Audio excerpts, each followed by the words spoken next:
क्या वैक्सीन में corona virus होता है?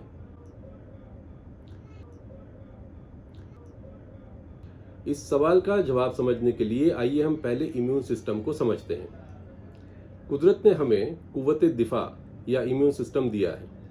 जब भी कोई वायरस या बैक्टीरिया या कोई भी जरासीम बदन में जाता है तो इम्यून सिस्टम उस वायरस या बैक्टीरिया के सामने एंटीबॉडीज डेवलप करता है।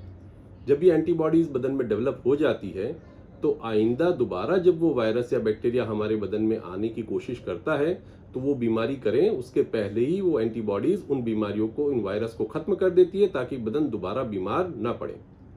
जब साइंसदानों ने ये अच्छे से ऑब्जर्व किया तो उन्होंने सोचा कि क्यों न कुछ ऐसा नुस्खा बनाया जाए जिससे बदन बीमार हो उसके पहले ही उसके बदन में एंटीबॉडीज डेवलप हो जाएं। ऐसी कोई चीज हो जिससे बदन पहले से ही बीमारी से लड़ना सीख ले ताकि एंटीबॉडीज की वजह से जब भी वायरस या बैक्टीरिया आए तो बदन को बीमार ना कर सकें।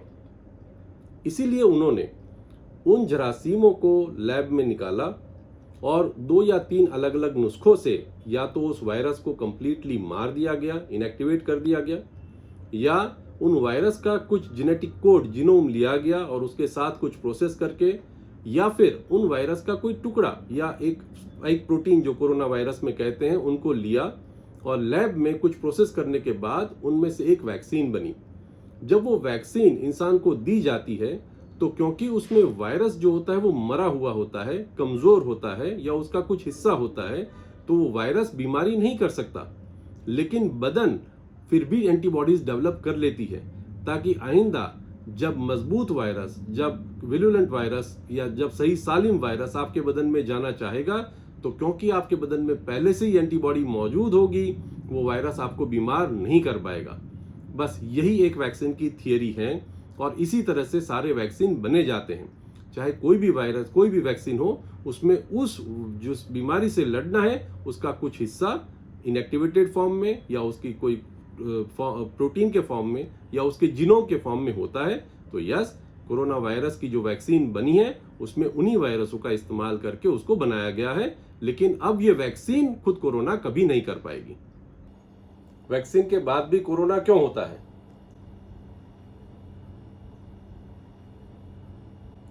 इसके कई कारण हैं। पहले तो मसलन समझो इंसान को कोरोना वायरस लगा हुआ है और वही वैक्सीन लेने के लिए चला जाता है, तो जाहिर सी बात है वैक्सीन काम करेगा, उसके पहले ही वो कोरोना डेवलप कर लेगा। दूसरा ये कि वैक्सीन एंटीबॉडीज डेवलप करता है, उसको वक्त लगता है। साइंस ये कहता है कि वैक्सीन के दोनों शॉट लगने के तकरीबन 2 हफ्ते के बाद आपके बदन में उतनी मात्रा में एंटीबॉडीज डेवलप हो जाती है कि अब आप बीमारी का मुकाबला अच्छे से कर सकते हैं। तो अगर उस दौरान किसी इंसान के शरीर में कोरोना आता है तो उसको भी कोरोना की बीमारी लग सकती है। तीसरा इंपॉर्टेंट रीजन ये भी है कि हर इंसान का इम्यून सिस्टम अलग अलग है। जैसे एक ही दवाई अलग अलग मरीज में अलग अलग काम करती है, उसी तरह से कई मर्तबा वैक्सीन के दोनों शॉट देने के बावजूद भी कुछ बदन ऐसे होते हैं जो पूरी मात्रा में एंटीबॉडीज डेवलप नहीं कर पाते। जाहिर सी बात है ऐसे लोग भी कोरोना, फिर से उनको कोरोना का शिकार हो सकते हैं। सबसे इंपॉर्टेंट चीज ये याद रखें कि वैक्सीन देने का मेन पर्पस जो है वो इंसान को सीवियर डिजीज और डेथ से बचाना है। अगर कोई इंसान को 2 वैक्सीन लेने के बाद कोरोना लग भी जाता है तो उसको बीमारी इतनी गंभीर नहीं होती है जितनी बगैर वैक्सीन के होने वाली है। इसलिए वैक्सीन देना हर हाल में जरूरी है और वैक्सीन लगने के बाद कोरोना हो भी जाएगा तो वो इतना नुकसान नहीं करेगा जितना एक अनवैक्सीनेटेड, अनइम्यूनाइज्ड इंडिविजुअल को करने वाला है। क्या वैक्सीन प्रभावी है? क्या वैक्सीन इफेक्टिव होते हैं? एज अ पीडियाट्रिशियन ये सवाल मैं कई मरतबा सुनता हूँ। बहुत सारे लोग आके कहते हैं साहब हमने तो जिंदगी में एक भी पोलियो नहीं लगाया, हमारे पैर तो अभी सही सालिम चल रहे हैं। लेकिन मैं उनको बताऊंगा ये बड़ी छोटी सोच है। साइंस इस तरह से नहीं देखता। अगर कोई भी चीज काम करती है या नहीं करती है तो उसके लिए एक बड़े ग्रुप को हमें कंपेयर करना है। पोलियो की ही बात करें, हमें ये देखना है कि 1970, 1980, आज से 40-50 साल पहले इंडिया में पोलियो से कितने लोग अपाहिज होते थे। एक तादाद के अनुसार पूरी दुनिया में पोलियो वैक्सीन के इजाद के पहले लगभग हर साल 3.5 लाख बच्चे अपाहिज होते थे और इंडिया में, सिर्फ इंडिया में तकरीबन 50,000 बच्चे सालाना पोलियो से अपाहिज हो जाते थे। 1994 में pulse polio programme Indian government ने शुरू किया और उसके बाद ये मुहिम तकरीबन 2 डिकेड, तकरीबन 20 साल चली और पिछले 8-10 सालों से पोलियो का एक भी केस इंडिया में नहीं आया या एक भी बच्चा पोलियो की वजह से अपाहिज नहीं हुआ है। तो ये कंपेयर करेंगे तब हमें दिखेगा कि हाँ, वैक्सीन बिल्कुल काम करते हैं। कोरोना के वैक्सीन के बारे में इतना ही कहूंगा कि जिन मुल्कों की आधी आबादियों को कोरोना वैक्सीन ऑलरेडी लग चुका है, उन मुल्कों ने अपने वहां school, office, colleges, shopping mall, cinema सब कुछ खोल दिया है और उसके बावजूद भी वहां पर कोरोना की तादाद या कोविड केसेस की तादाद बड़ी नहीं है, जो इस वैक्सीन का इफेक्टिव होने का सबसे बड़ा सर्टिफिकेट है। क्या वैक्सीन लगाना दीन में जायज है? दीन के मामले में मैं अपनी कोई जाती राय या मशवरा देना नहीं चाहता, लेकिन मैं आपको एक हकीकत से आगाह करता हूँ। उन मुल्कों में जहाँ से इस्लाम शुरू हुआ है और अभी जो इस्लाम ममालिक हैं, सऊदी अरेबिया, यूएई वगैरह, उनके नेशनल इम्यूनाइजेशन शेड्यूल में इंडिया से ज़्यादा वैक्सीन है। वहाँ की गवर्नमेंट उनके बच्चों को इंडिया में लगने वाले टीकों से कई ज़्यादा टीके लगाती है। आज के दिन में उन मुल्कों में उनकी तकरीबन आधी आबादी को कोरोना वैक्सीन लग चुका है। बच्चों को कोरोना वैक्सीन दी जा सकती है? देखिए, कोई भी वैक्सीन लाइसेंस पाने के पहले कुछ ट्रायल और परीक्षण से गुजरती है। जब भी कोई नई वैक्सीन बनती है तो अलग अलग एज ग्रुप के हिसाब से उसके ट्रायल्स होते हैं। पहले कुछ चंद लोगों को दी जाती है, फिर कुछ 100 लोगों को दी जाती है और फिर कुछ 1000 लोगों को दी जाती है।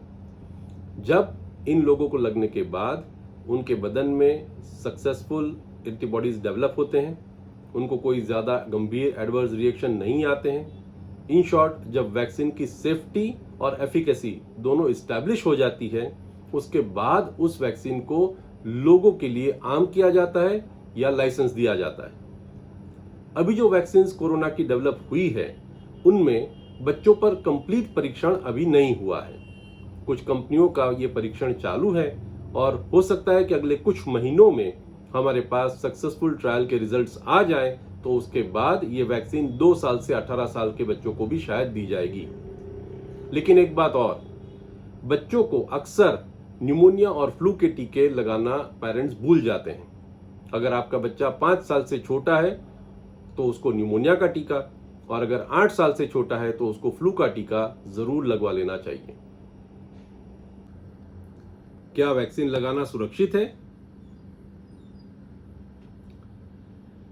भाइयों देखिए, रोजाना सैकड़ों मरीज होते हैं जो हार्ट अटैक से गुजर जाते हैं। सैकड़ों लोग होते हैं जिनको स्ट्रोक आता है या कोई अन्य बीमारी होती है। अगर समझो उनमें से कुछ लोगों ने 1-2 दिन के अंदर अंदर कोरोना वैक्सीन ली है, तो जाहिर सी बात है सारा ब्लेम कोरोना वैक्सीन पे आ जाने वाला है। साइंस बिल्कुल ईमानदारी से काम करता है। वैक्सीन लगने के चंद दिनों तक अगर मरीज को, वैक्सीन लेने वाले को कुछ भी होता है, साइंस उसको वैक्सीन के साथ ही जोड़ने की कोशिश करती है और उसकी पूरी मुकम्मल तौर से जांच की जाती है। जैसे कुछ यूरोपियन कंट्री में ये देखा गया कि वैक्सीन लगने के बाद कुछ लोगों में क्लॉटिंग सिस्टम में प्रॉब्लम होना शुरू हो गया। उन्होंने फौरन वैक्सीन को स्टॉप कर दिया और कंप्लीट डेटा निकाले कि कितने लोगों को ये बीमारी वैक्सीन लगने की वजह से हुई है, ऐसा दिख रहा है। जब ऐसे एविडेंस नहीं मिले या वो जो क्लॉटिंग की प्रॉब्लम थी वो हजारों लाखों की तादाद में से कुछ ही चंद लोगों को दिखी, तो क्योंकि बीमारी का रिस्क वैक्सीन के रिस्क से कई गुना ज्यादा है, उन्होंने वापस वैक्सीनेशन शुरू कर दिया।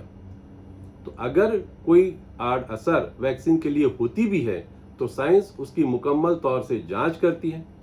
पास्ट में ऐसे कुछ वैक्सीन हुए हैं जिनको मार्केट में डालने के बाद पता चलने पर कि इससे कुछ बीमारियां और बढ़ सकती है, उनको बंद भी कर दिया गया है, विड्रॉ भी कर लिया गया है।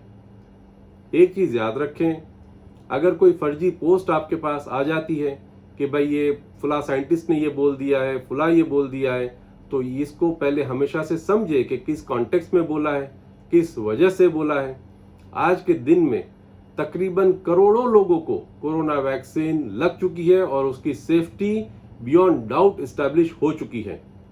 एक चीज मेरे भाई हमेशा याद रखें, सच की रफ्तार बड़ी कम होती है। सच घर से बाहर निकलता है, वहां तक झूठ आधी दुनिया घूम चुका होता है।